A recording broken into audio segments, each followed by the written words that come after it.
I was staring at a coffee stain on my desk when the encrypted message came through. The stain looked like a stretched skull, which probably says more about my mental state than the coffee. It was Tuesday, March 14th, 2023, and I'd spent the morning running thermal diagnostics on equipment I knew would never leave Earth. That's what my life had become. 43 years old, doctorate from MIT, and my biggest achievement that week was fixing a sensor array that would sit in storage for the next decade. The message alert cut through my thoughts. Red border.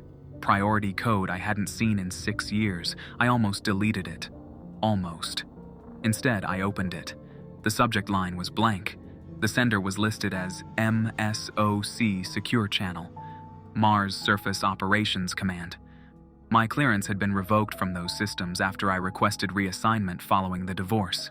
Seeing that designation again felt like touching a wound that never quite healed. Inside was a single image file and a string of coordinates.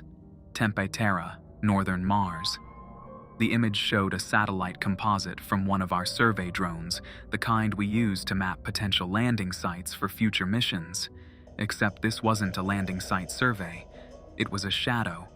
Clean edges, geometric, running across basalt flats where there shouldn't be anything casting shade. I zoomed in. The shadow measured approximately 180 meters long, perfectly straight, oriented 17 degrees off magnetic north. The thermal overlay showed a temperature differential 40 meters below the surface, 0.8 degrees warmer than surrounding substrate. I sat back. My coffee had gone cold. Outside my office window, Houston traffic crawled through another gray afternoon. Somewhere in that mess of cars and frustration, people were living normal lives, going home to families, kissing their kids goodnight, making plans for summer vacations. I hadn't kissed my son goodnight in 8 years. Tommy died on a mountain road in Colorado. Black ice. The weather report had said 38% chance of freezing conditions. I'd calculated it was safe. I'd analyzed historical data for that specific route, cross-referenced temperature patterns, checked tire pressure twice. I thought I'd accounted for every variable. I was wrong. My phone rang. Direct line. I let it ring 4 times before answering. Kepler. My voice came out rougher than intended. Daniel, it's Sanjay. Professor Sanjay Mercer, my thesis advisor from graduate school, now director of Mars Orbital Control. We hadn't spoken since I had turned down his offer to work on the Perseverance follow-up mission. That was 3 years ago. I saw the image, I said. Then you understand why I'm calling. Sanjay's voice carried that same careful precision I remembered from seminars. He never wasted words. Someone deleted the first batch of reconnaissance photos. I pulled them from backup servers before the wipe could propagate. Daniel, this thing has been there for... we don't know how long, but it's not natural. I pulled up the image again, studied the shadow's edges. Could be a lava tube collapse. Parallel fault lines sometimes create linear voids. I ran that analysis. Wrong thermal signature. Lava tubes retain heat differently. This is targeted, like something is generating warmth from a specific source point. I didn't respond, couldn't, because I knew what he was implying, and my brain was already rejecting it. Sanjay continued, NASA wants you for the ground survey. They need someone with subsurface radar experience, someone who understands penetration imaging. I'm not that person anymore. You're exactly that person. You mapped Europa's ice sheets. You developed the algorithms we still use for... I requested low-profile assignments, Sanjay. You know why. Silence on the line. Then, quieter. I know about Tommy. I'm sorry. I should have reached out. The coffee stain on my desk seemed to darken. What else aren't you telling me? There's a second complication. NASA doesn't have budget allocation for a full-surface mission. The government brokered a partnership with Tharsis Dyne, private contractor. They're providing transport and equipment in exchange for co-ownership of findings. I laughed. It came out bitter. You sold discovery rights to a corporation. It wasn't my decision. But Daniel, listen, if this is what I think it is, if there's something artificial down there, we need someone who will prioritize science over profit. The contractor they're sending is aggressive. We need you to be the counterbalance." I looked at the photograph pinned above my monitor. Tommy, at age 14, grinning at the Grand Canyon, his whole life ahead of him. I'd taken that photo 1 year before the accident, 1 year before I learned that all the knowledge in the world can't predict chaos, can't control outcomes, can't save the people you love. "When do I leave?" I asked. "Transport launches Friday. You'll brief with the team Thursday morning. Secure facility, coordinates incoming." Sanjay paused. "There's one more thing. I want you to see something before you commit." I already committed. "Daniel, listen to me. Back in '71, before you were born, NASA and the Soviet Union ran a joint program, classified. They called it Project Precambrian. The objective was to search for evidence of previous technological civilizations in Earth's geological record. My hand tightened on the phone. What did they find? Anomalies. Isotope ratios in Antarctic ice cores that didn't match natural formation. Manufactured elements predating the Cambrian explosion by hundreds of millions of years. The program was shut down. All physical evidence was destroyed. Records were incinerated. He took a breath. I was a junior analyst on that project. I'm one of 3 people still alive who saw the raw data. Why are you telling me this? Because 40 years ago, I wrote a memo that got buried. It said if we ever found proof that humanity has risen and fallen before, we'd face a choice. Try again, or sabotage ourselves out of fear. I think Mars is about to make us choose. The line went dead. I sat in my office until the sun dropped below the buildings and shadows filled the room. Then I opened my bottom desk drawer. Inside was a flask I'd been saving for emergencies, a stack of Tommy's report cards, and a letter from my ex-wife Margaret that I'd never opened. I pulled out the letter. The envelope was worn from handling. I'd carried it through 4 office moves, always intending to read it, never finding the courage. Not tonight either. I put it back. Instead, I booked a flight to Florida, sent a 2-line email to my supervisor, and started packing. By midnight, I was on the road. By Thursday morning, I was walking into a windowless briefing room at Kennedy Space Center, surrounded by people who still believed science could answer everything. They introduced themselves, names, credentials, specialties. But I only focused on 3 faces. Norah, planetary geologist. We'd gone to graduate school together, shared lab space, stayed up late arguing about impact crater formation. She'd almost been more than a colleague once. Almost. Then I met Margaret, got married, and Norah quietly disappeared into her research. Seeing her again felt like opening a door I'd sealed shut. Cole Maddox, Tharsis Dine lead contractor, mid-40s, expensive suit that looked wrong in a room full of mission jumpsuits. His handshake was firm, practiced. His eyes were cold mathematics.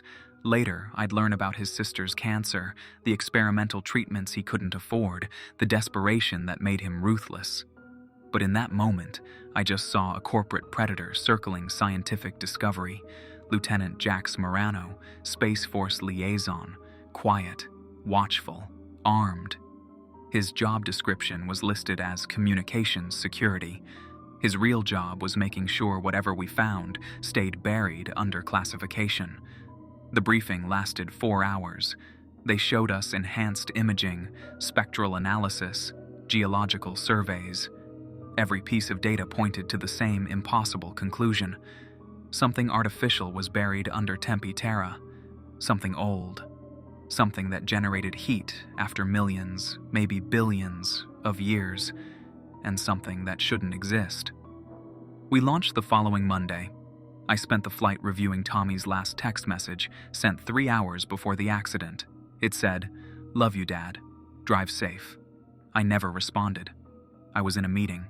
By the time I saw the message, he was already gone. Mars' orbital station appeared through the viewport like a steel flower blooming in vacuum. 6 months of transit, and I'd spent most of it avoiding conversations. The crew learned quickly that I preferred solitude. Norah tried once, bringing coffee to my quarters, but I'd pretended to be asleep. Cowardice dressed up as grief. We docked on a Tuesday. Martian time means nothing, but humans need their calendars, need their structure. It was April 2024 by Earth's count, though the date felt increasingly irrelevant the further we got from home. The operations center hummed with recycled air and fluorescent lighting. Somewhere technicians monitored atmospheric processors. Somewhere engineers debugged landing systems. Somewhere people were doing normal work, unaware that 40 meters below Martian soil, something impossible was waiting. Norah found me in the observation deck. She didn't ask permission, just sat down beside me and looked out at the rust-colored landscape rolling beneath us. "You've been avoiding me," she said. "I've been avoiding everyone." "I'm not everyone, Daniel." Her voice carried an edge I remembered from graduate school when she'd call out my laziness in equations. We used to talk. About everything. I kept my eyes on Mars. That was a long time ago. 12 years. You got married. I moved to Arizona. We both pretended it didn't hurt.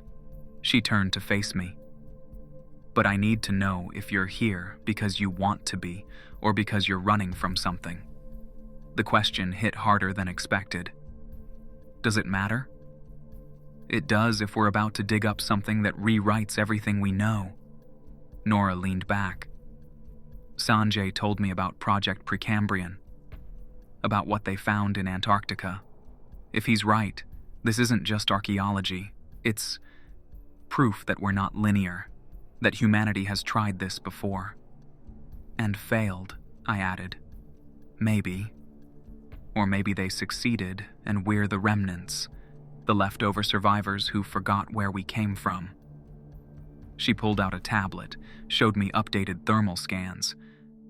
The temperature differential is increasing. 0.8 degrees 3 weeks ago. Now it's 1.2. Whatever's down there is warming up. That got my attention. Volcanic activity? No seismic indicators, no gas emissions, just heat. Targeted, deliberate. Before I could respond, Cole Maddox entered the observation deck with Lieutenant Morano trailing behind. Cole moved like someone used to owning rooms. Morano moved like someone used to watching exits. "Final briefing in 10 minutes, Cole announced. He glanced at Norah and me. "Hope I'm not interrupting."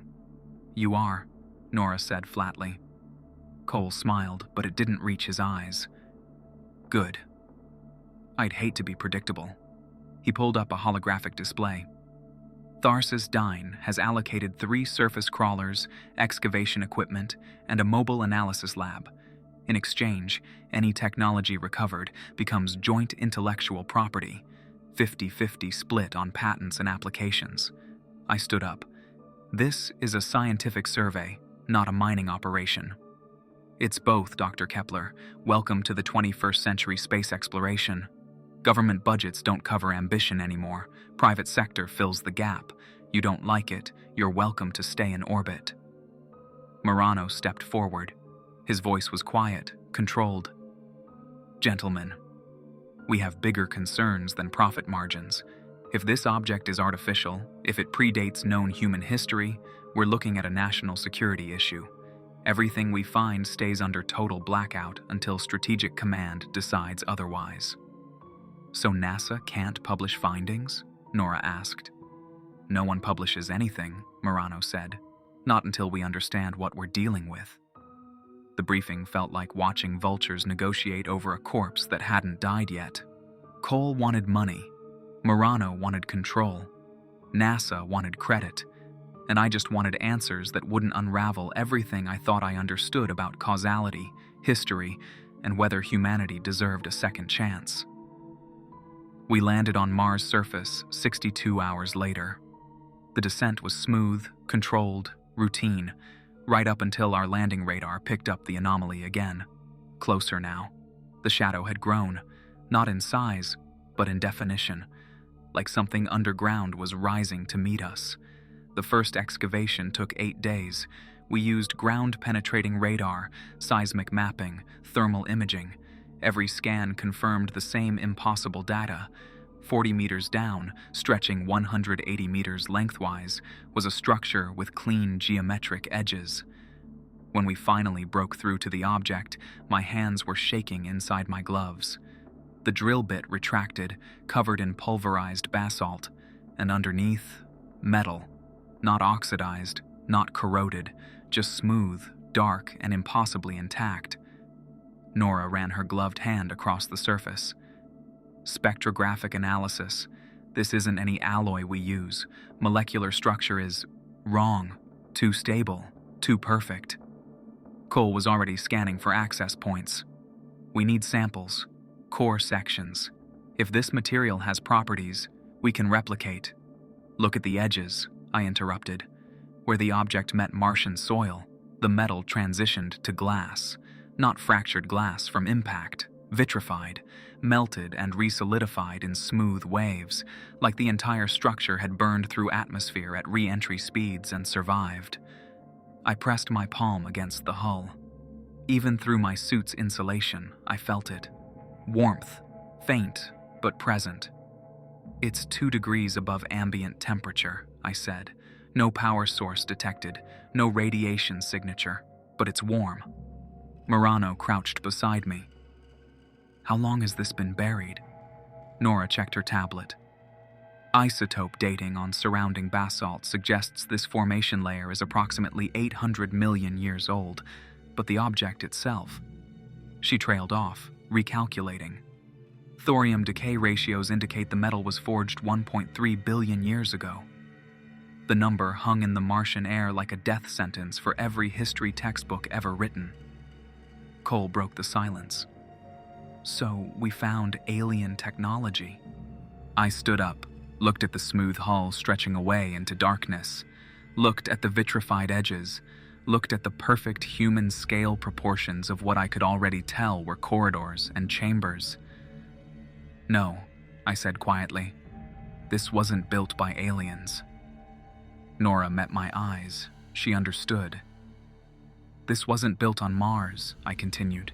This came from Earth. We spent the next 72 hours clearing debris from what we now understood was an access hatch. Cole pushed for faster drilling. Murano suggested we proceed with caution.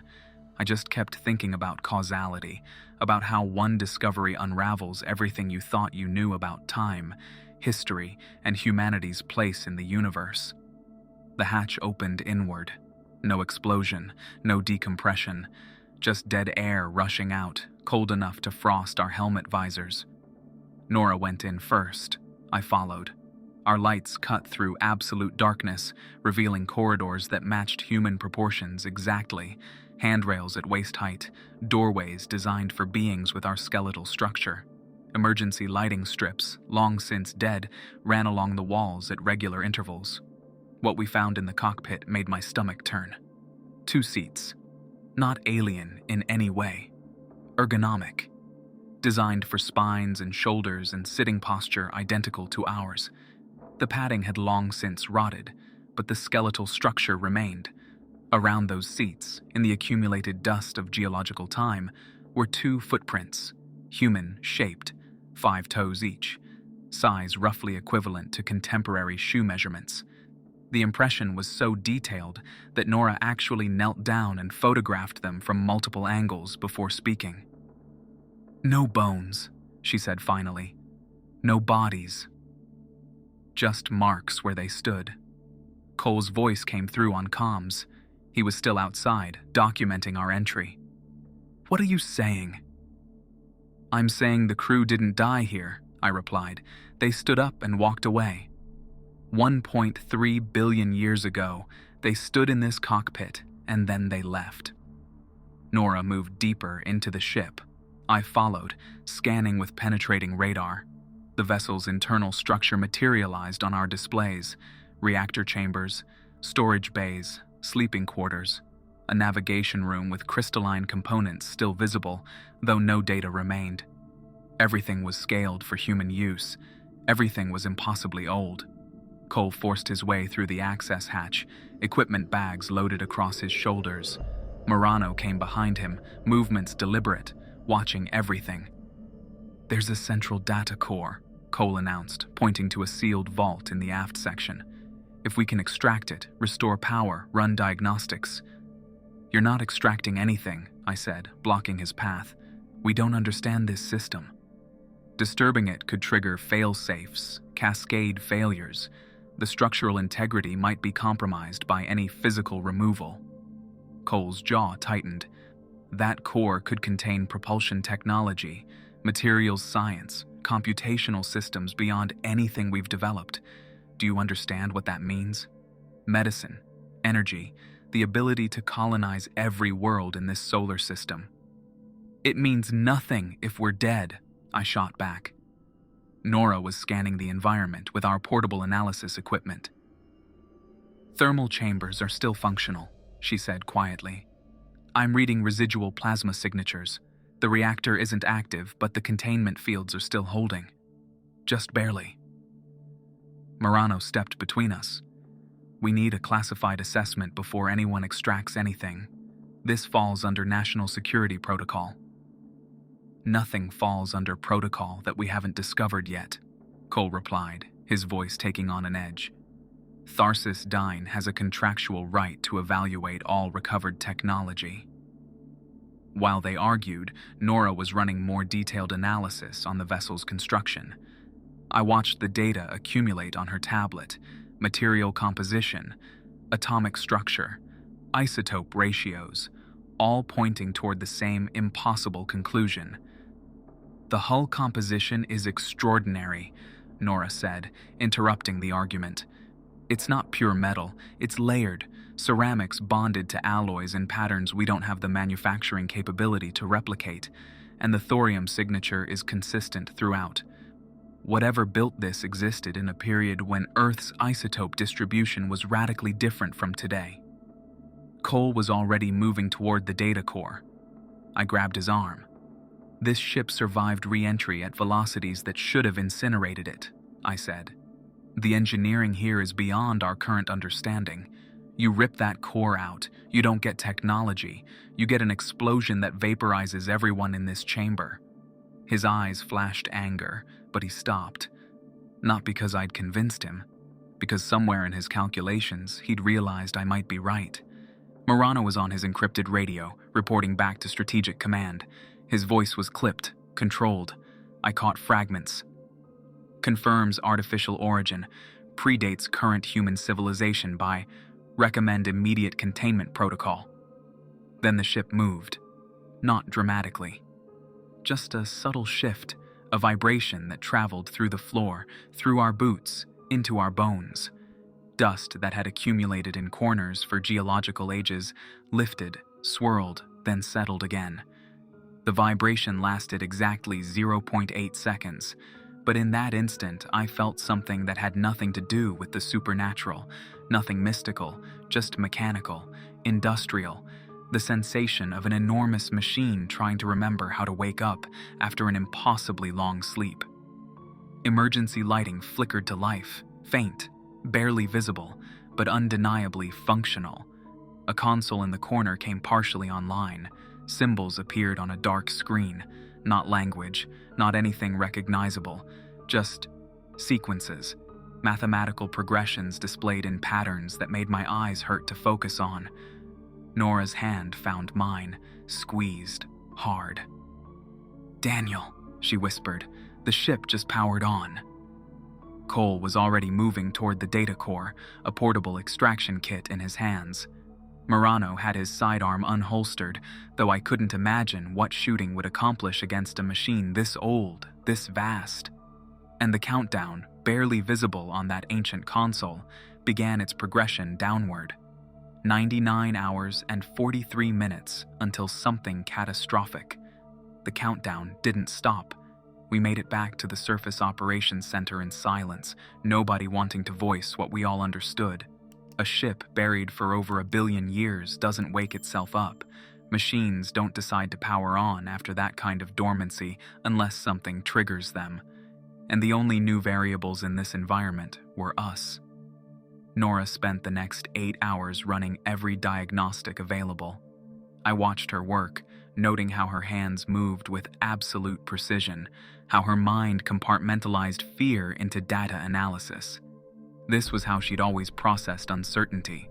Convert the unknown into measurable quantities. Assign variables. Solve for X.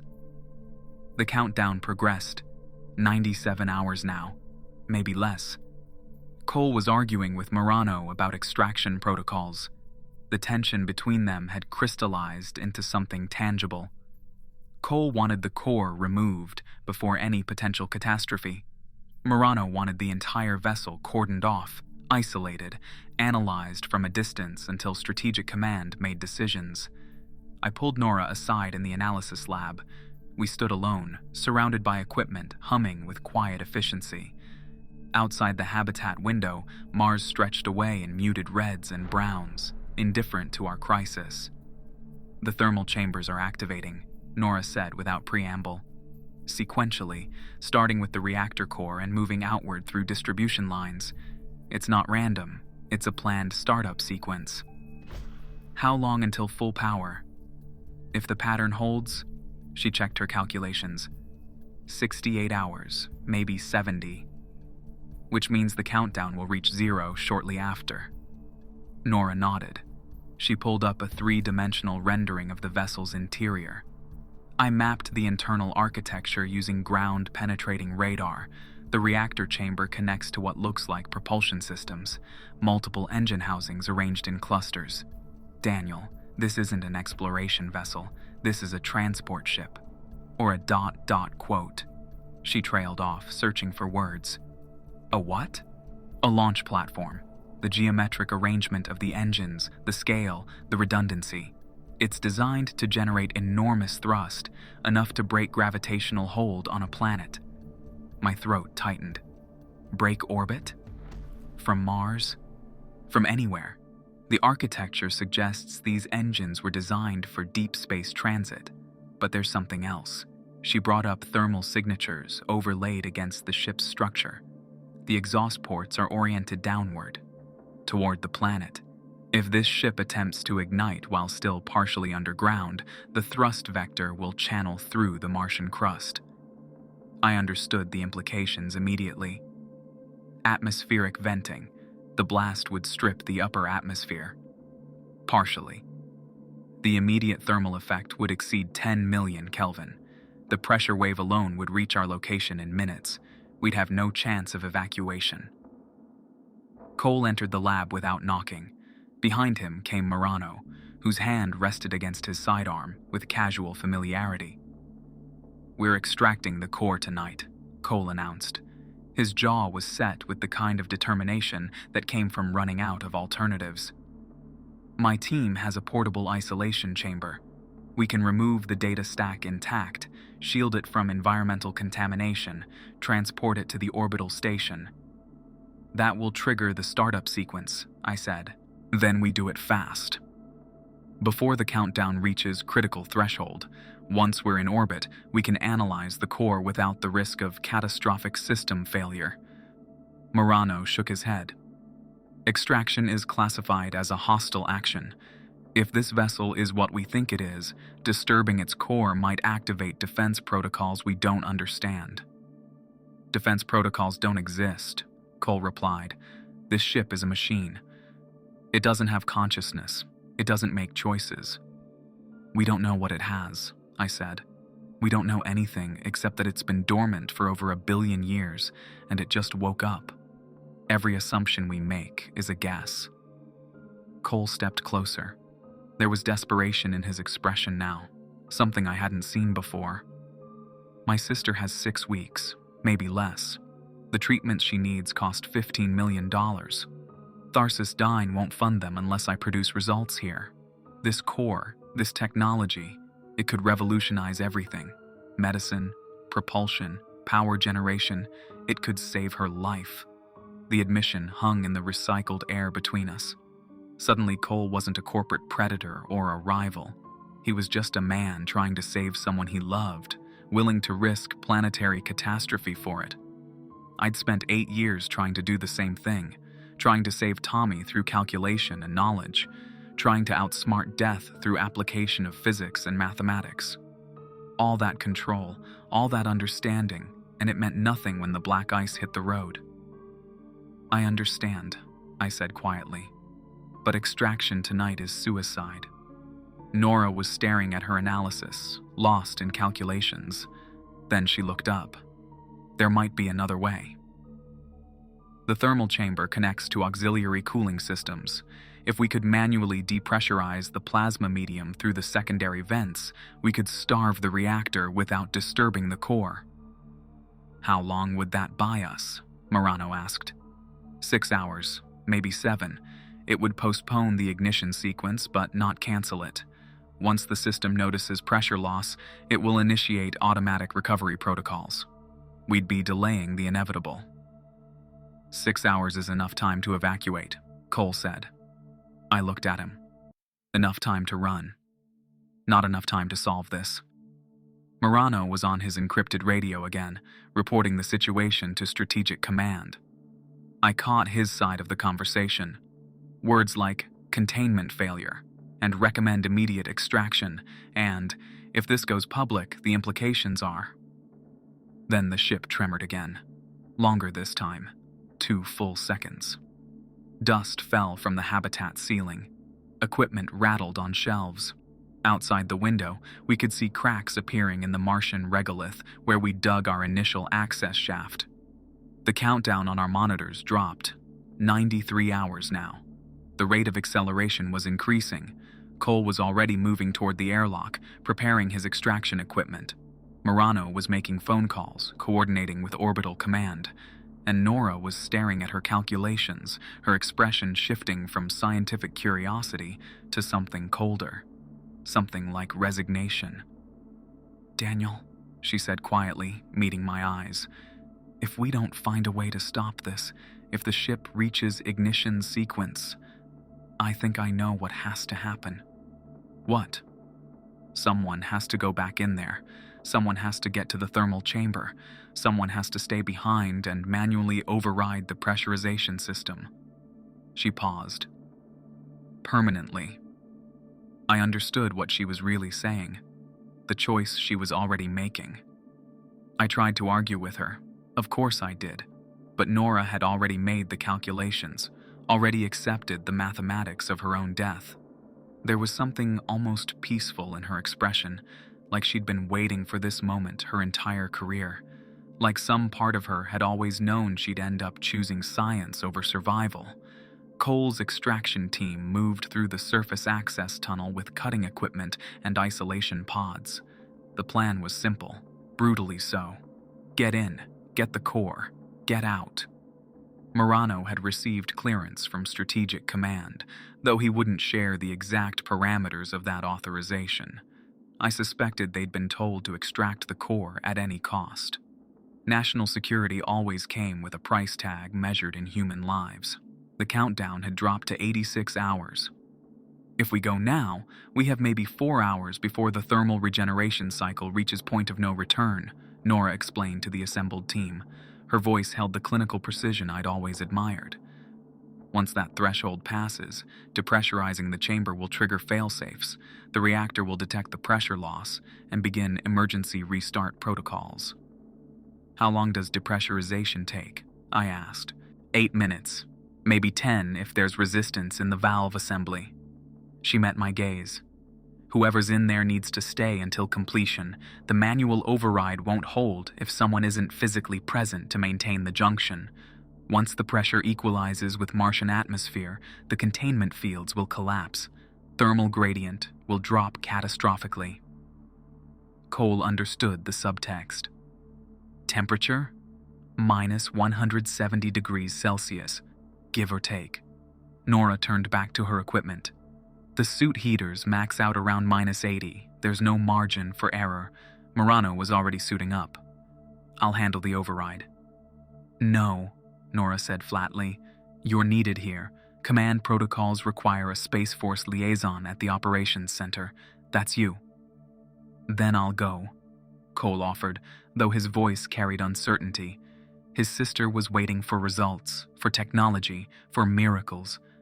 Going into that chamber meant giving up his last chance to retrieve the core. "You can't," I said. "You need to be with the extraction team. If depressurization works, if we buy time, someone has to coordinate immediate core removal." Everyone in the habitat understood what I was saying without speaking it aloud. Norah was the logical choice. She had the geological expertise to understand the thermal chamber's architecture. She had the calmness required to work in extreme conditions. And she didn't have a sister dying of cancer, didn't have a wife refusing to speak to her, didn't have the weight of a dead son crushing her down every single morning. "I'll do it," Norah said simply. "I'm the most qualified. I understand the system better than anyone here." "You'll die," I said. "Yes." The word hung between us like a sentence that couldn't be appealed. She reached into her pocket and pulled out something I didn't expect. A photograph. Old. Worn. It showed the two of us in graduate school, probably 15 years ago. We were standing in front of a massive ice core sample at the Scripps Institution. She was smiling at me. I was looking at the ice. "I always kept this," Norah said quietly. "Even after you got married." Even when I pretended to move on. She handed it to me. "I want you to know that wasn't about being pathetic.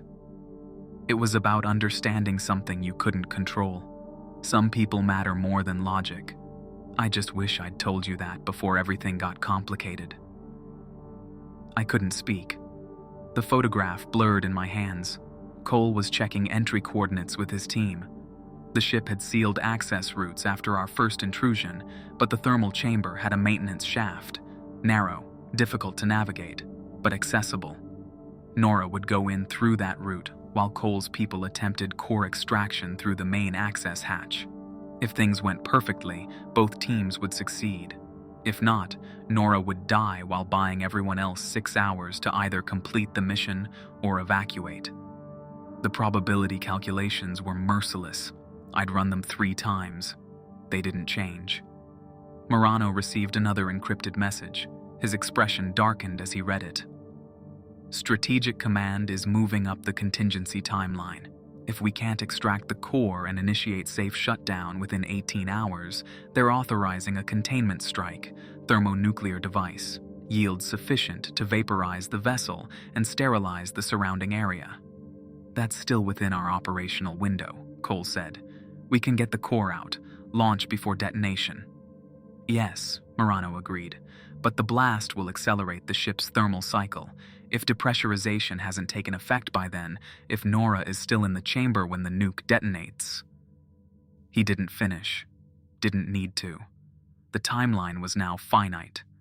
18 hours to save the mission. 18 hours before government strategy turned into annihilation. Norah was already suiting up, double-checking her equipment, running through mental protocols.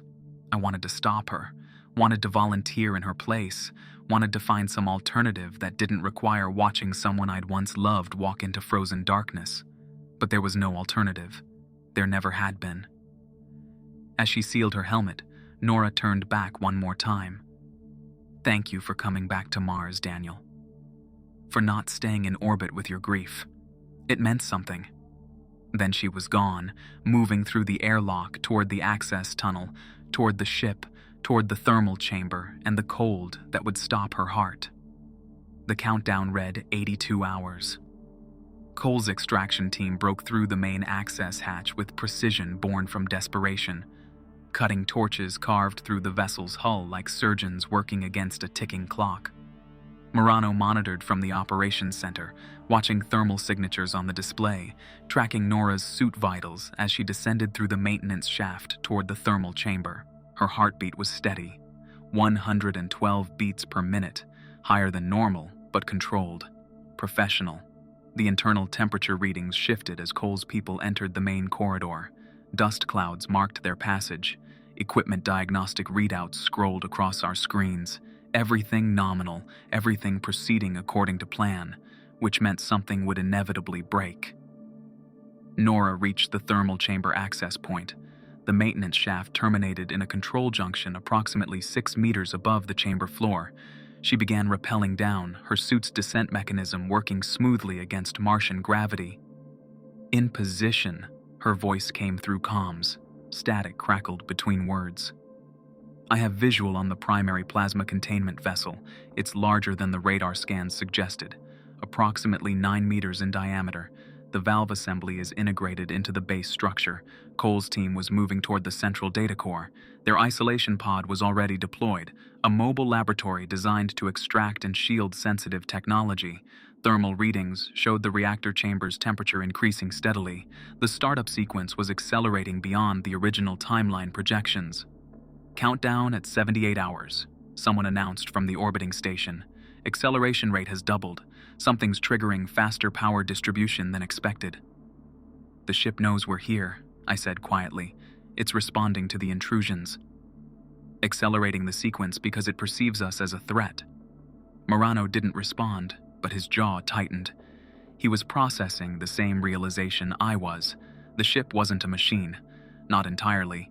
Machines don't perceive, don't respond to external stimuli with accelerated threat protocols. Norah began work on the valve assembly. Her movements were practiced, deliberate. She was reading mechanical specifications from a portable tablet, comparing them against standard pressure release mechanisms she'd studied before entering. The Martian dust in the chamber clung to her suit, layers of geological history coating her like a burial shroud. "Primary seal is corroded," she reported. "I'm going to need additional leverage to crack it. The mechanism hasn't moved in approximately 1.3 billion years." Cole's team reached the central data core. The crystalline cylinder was larger than we'd anticipated from internal scans. Its surface reflected their work lights in geometric patterns, like fractured diamonds arranged in deliberate configurations. They carefully maneuvered it into the isolation pod. That's when the ship moved. Not a tremor, a convulsion. Structural supports groaned. The entire vessel shifted downward maybe half a meter, settling deeper into the Martian bedrock. Alarms screamed in multiple frequencies. Norah's suit sensors registered a sudden pressure spike. The thermal chamber was depressurizing on its own. The containment fields were destabilizing, plasma venting through secondary channels, thermal energy cascading uncontrolled through the ship's distribution network. "Emergency situation," Norah said, her voice still level but faster now. "The system is catastrophically failing. Containment breach in progress." "Get out," I said. "Get out of there now." "I can't. If I leave the valve open without manual stabilization, the plasma will conduct directly into the reactor core. I need to reverse the depressurization sequence, seal the breach from this end." Cole's team was loading the core onto their transport sled. Around them, the ship's interior was illuminating. Banks of emergency systems activating, lights flickering on in sequence, revealing chambers we hadn't documented, corridors extending beyond our original survey parameters. And there was something else in those lights, something geometric, mathematical. A pattern displayed across the vessel's walls like a countdown rendered in visual form. Numbers that hurt to look at directly, sequences that seemed to fold through dimensions our brains couldn't process. "Daniel," Norah's voice came through. "I'm reading something else down here, in the reactor chamber. There's a secondary control interface. It's active, pulsing, like it's waiting for something." "Waiting for what?" "For someone to input a command sequence. The architecture suggests it requires direct neural interface, biometric integration, human consciousness synchronized with the ship's systems. Understanding hit me like acceleration through vacuum, the footprints in the cockpit, the 2 seats designed for human pilots, the biological residue that still retained amino acid structures after 1 billion years. This ship was built for us. Or rather, it was built for what we used to be." Cole's team was moving back toward the access hatch, the core secured in its protective container. They had maybe 15 minutes before the extraction window closed and thermonuclear contingency protocols became irreversible. Norah had stopped trying to close the valve. Instead, she was moving toward the reactor chamber, toward that secondary interface, toward whatever had been waiting in the dark since before humans learned to build fire. "Norah, what are you doing?" I asked. "Something stupid," she replied. "But maybe necessary. The ship's failing because it's confused. It woke up after geological time expecting a specific sequence of commands. We arrived as an anomaly, a variable it didn't predict. She was reaching toward the neural interface." "Don't," I said, but I knew she already had. The neural interface accepted Norah like water absorbing into sand. Her suit sensors went haywire. Biometric readouts spiked, then stabilized into patterns I'd never seen before. For approximately 43 seconds, she existed in two states simultaneously. Physical body in the reactor chamber. Consciousness distributed through the ship's computational network. Then she disconnected. Her voice came through comms, but it wasn't quite hers. Something had changed in her speech patterns. Rhythms altered. Tone shifted to something that sounded almost like grief. "I understand now," she said. "The ship is an alien. It's ours. It belongs to us. We built it. We've always built it." "Norah, get back to the access shaft," I commanded. "Cole's team is moving extraction point. You need to evacuate." "Listen," she continued, ignoring me. "Humanity isn't new. We've risen before. Multiple cycles spanning billions of years. We achieve technological singularity. We reach for the stars, and then something breaks. Every time, some catastrophic failure in our collective consciousness. We burn civilizations to ash and restart from nothing. This ship is a lifeboat, one of thousands, designed to preserve us, to ensure we could begin again." The countdown had stopped decreasing, frozen at 63 hours and 20 minutes. "The thermal destabilization is temporary," Norah explained. "I've initiated a stasis protocol. The reactor is scaling down to minimal output, but it's not a permanent solution. Eventually, the sequence will resume. Eventually, this ship will try to launch whether we're ready or not." Cole's extraction team was through the access hatch. The core was loaded, secured, ready for immediate transport to orbital recovery vehicles. Morano coordinated final evacuations, 10 minutes to shuttle departure. Maybe less. "There's something else," Norah said. Her voice cracked slightly. "I can see the navigation logs. I can see where these ships are meant to go. And Daniel, there are others. 5 more vessels buried across Mars, arranged in geometric patterns, lattice configuration. They're all connected through a shared network. When one launches, the others activate in sequence." "To do what?" I asked. "To leave. To go somewhere we've forgotten. Coordinates are buried in crystallized data stores. The destination information is... I can't read it. It's encoded in a format our current mathematics can't process. But the intention is clear. These ships are meant to finish something our last civilization started and abandoned." Morano was in my ear now. "Strategic Command is withdrawing the thermonuclear authorization. They want the core extracted and secured before implementing alternative protocols. You have 10 minutes before the decision timeline resets." Cole's team was moving toward the shuttles. They'd left Norah behind in the thermal chamber. I wanted to believe it was because she'd volunteered, because the math had determined she was the most expendable asset. I knew it was because I'd let her go. "Daniel," Norah's voice came through one final time.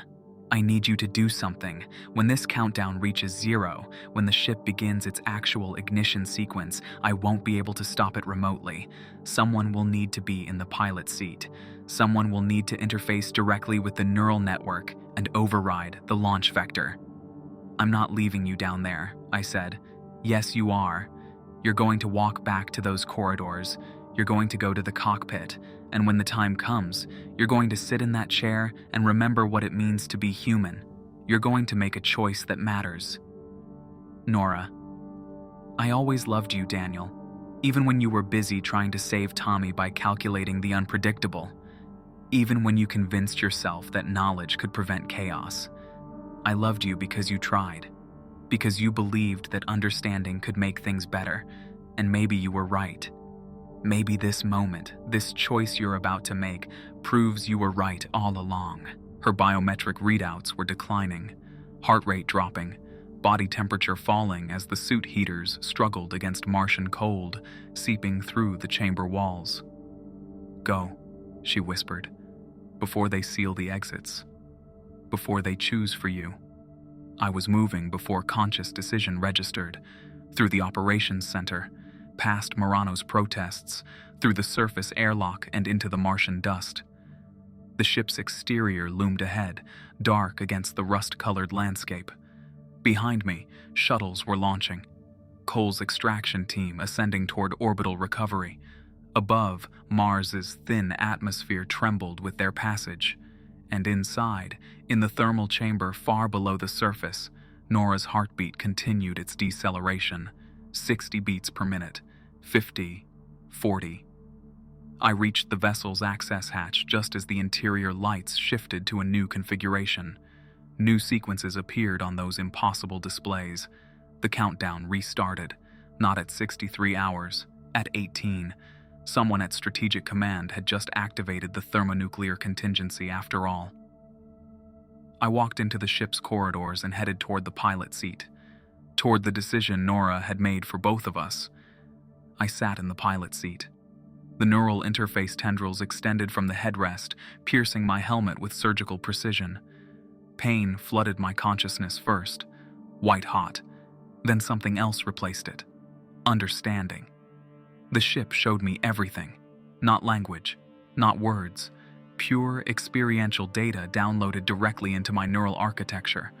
I saw the first empire, humanity's original iteration, millions of years before Homo sapiens. Different branch.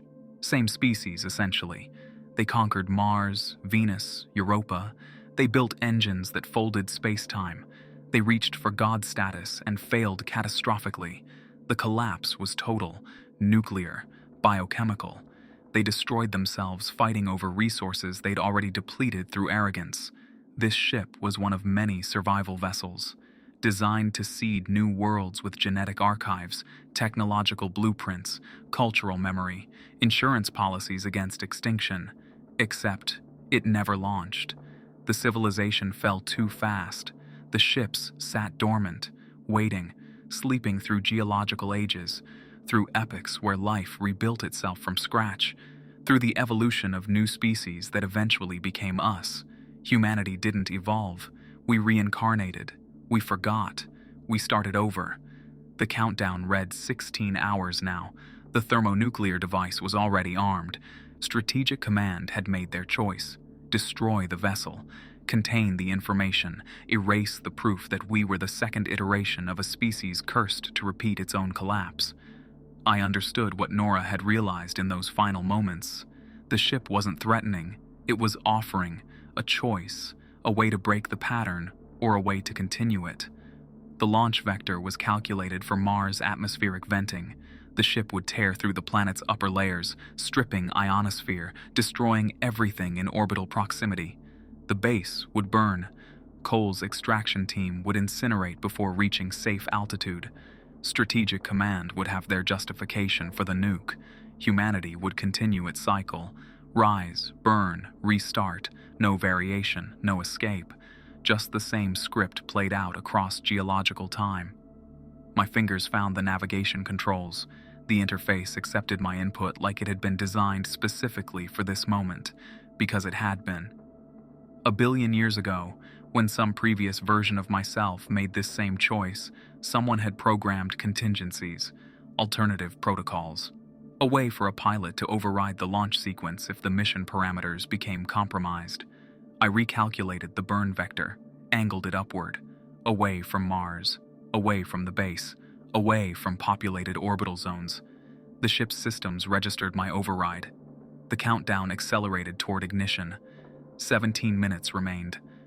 I thought about Tommy, about Margaret, about all the choices I'd made trying to prevent chaos, trying to control outcomes, all the knowledge I'd accumulated, all the understanding, and none of it had saved anyone. None of it had mattered, because chaos doesn't answer to equations. but maybe acceptance did. The reactor chambers ignited, not with chemical fire, something older, gravitational shear.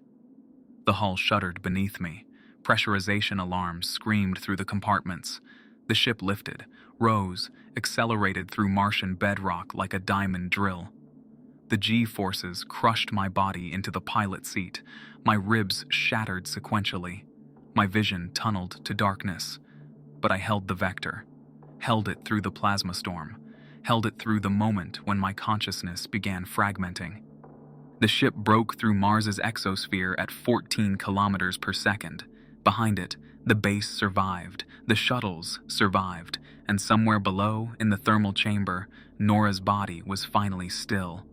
I died at the controls, not from the acceleration, from the realization that the equation I'd spent 8 years searching for, the one that predicted everything, it never existed. And that was fine. That was actually beautiful. 3 weeks later, Margaret Kepler received a data package from NASA. Inside was my personal effects, my wedding ring, and a video message. Me on screen, exhausted, dying already but still talking. I figured it out, Margaret. I figured out what I was doing wrong. I thought if I knew enough, I could protect everyone. I couldn't. But I learned something else. Knowledge isn't about control. It's about choosing what to do when control isn't possible. I chose to let go. Tell Tommy's memory I'm sorry. Tell him I tried. She watched it 3 times. Then she cried properly for the first time since the funeral. Meanwhile, NASA received a telemetry burst from deep space. Source coordinates, the ship I'd piloted away from Mars. The signal wasn't distress. It was coordinates, 5 positions across Martian surface, deep subsurface, each one matching the lattice geometry from the navigation database. 5 more vessels, all dormant, all waiting. Sanjay Mercer, now 79 years old, sat alone in his Houston office. He pulled out a photograph from 1971. Him standing in Antarctic snow beside a drilling rig. Behind him, barely visible in ice layers, a metallic surface reflecting light. He picked up his secured phone and called the NASA administrator. "We need to talk about Mars," he said quietly. "And we need to talk about what we really found in Antarctica 50 years ago. Because if those 5 vessels launch in sequence using the coordinates Daniel transmitted, they're going to follow the same path, back to Earth, back to where this started." The screen faded to black. Text appeared. "The cycle continues. We've always done this. We'll do it again." If you like the story, don't forget to subscribe, like, and share it with other sci-fi horror fans. You can also join the channel for early access and bonus content. It really helps us keep making these stories.